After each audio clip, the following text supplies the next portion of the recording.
ഇവന് കയ്യിൽ നിന്ന് കൊത്തി കഴിക്കുന്നത് വലിയ ഇഷ്ടമാണ്.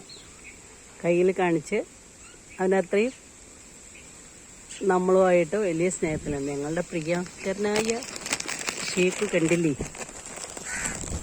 കടല കഴിക്കുന്നത്.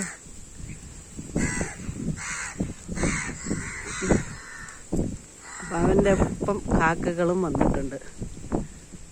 കാക്കകൾക്കും ഭക്ഷണം വേണം. ഇവർ തമ്മിൽ എപ്പോഴും കാക്ക ഇവനെ കൊത്തും. ഇവൻ പാവമാണ്, വല്ലാത്തൊരു പാവമാണ് കേട്ടോ. ഇങ്ങനൊരു സൈലൻ്റായ മയിലിനെ കാണുവാൻ കിട്ടില്ല. ഇവൻ ഇത്രയും സാധുവാണെന്നുള്ളത് ഞങ്ങൾക്ക് മാത്രമേ അറിയില്ല. എല്ലാം പേടിയാണ് അവന്. ഇവൻ ഓരോ ദിവസവും വന്ന് കഴിച്ചില്ലെങ്കിൽ ഞങ്ങൾക്കും കൂടെ സമാധാനം ഉണ്ടാവില്ല അവനെ കണ്ടില്ലെങ്കിൽ. അത്രയും ഞങ്ങൾക്ക് ഇഷ്ടമാണ് അവന്. ഞങ്ങളെ ഇഷ്ടമാണ്. ഞങ്ങളെ കണ്ടില്ലെങ്കിൽ അവൻ ഒരേ വിളിയായിരിക്കും. പിന്നെ ഭക്ഷണം കഴിച്ച് തൊടിയിൽ പോയിട്ട് പറമ്പിൽ പോയി ഏതെങ്കിലും മരത്തിൽ കയറി അവൻ അങ്ങനെ ഇരിക്കും. വൈകുന്നേരം പിന്നെ ഇവിടുന്ന് പോകുള്ളൂ. അവൻ്റെ ഓരോ ദിവസം ഇവിടുന്നാണ് തുടക്കം.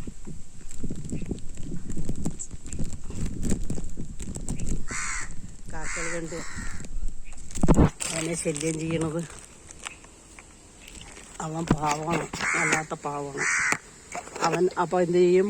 ഭക്ഷണമൊന്നും കഴിക്കാതെ ഇട്ട് കൊടുത്തിട്ട് പോകും. അങ്ങനെയാണ്. എന്നാൽ അവൻ ആ നേരത്ത് വരുന്ന സമയത്ത് കാക്കകളും വരുള്ളൂ. ഇവൻ കുറച്ച് വൈകി വരാറില്ല. അവനെ എല്ലാവരെയും പേടിയാണ്.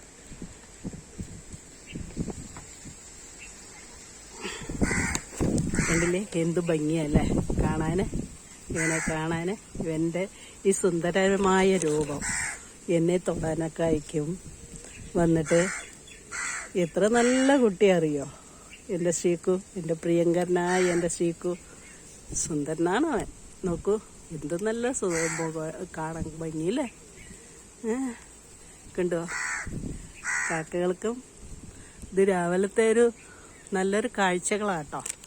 ഞങ്ങൾക്ക് നല്ല സന്തോഷം ഉണ്ടാക്കും ഇപ്പോഴും. അതെ, ഇവരിങ്ങനെ വന്ന് കഴിക്കുമ്പോൾ നമുക്കുണ്ടാവുന്ന സന്തോഷങ്ങളുണ്ടല്ലോ, മറ്റുള്ളവരിലേക്കും കൂടെ എത്തിക്കുക എന്നുള്ളതാണ്, നിങ്ങളിലേക്കൊക്കെ എത്തിക്കുക എന്നുള്ളതാണ് നമ്മളുടെ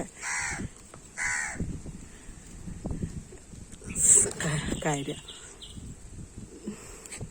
ഇങ്ങനെ ഓരോ ദിവസം സന്തോഷമുള്ള കാര്യങ്ങൾ നമ്മൾ ചെയ്യണം. അവന് കാക്കകൾക്കൊന്നും കൊടുക്കണത് ഇഷ്ടമല്ല. അവന് അണ്ണാമ്മമാരെയും ചെറിയ ചെറിയ കിളികളെയൊക്കെ വലിയ ഇഷ്ടമാണ്. അവർക്ക് എന്തെങ്കിലും കൊടുക്കണതുകൊണ്ട് കുഴപ്പമില്ല.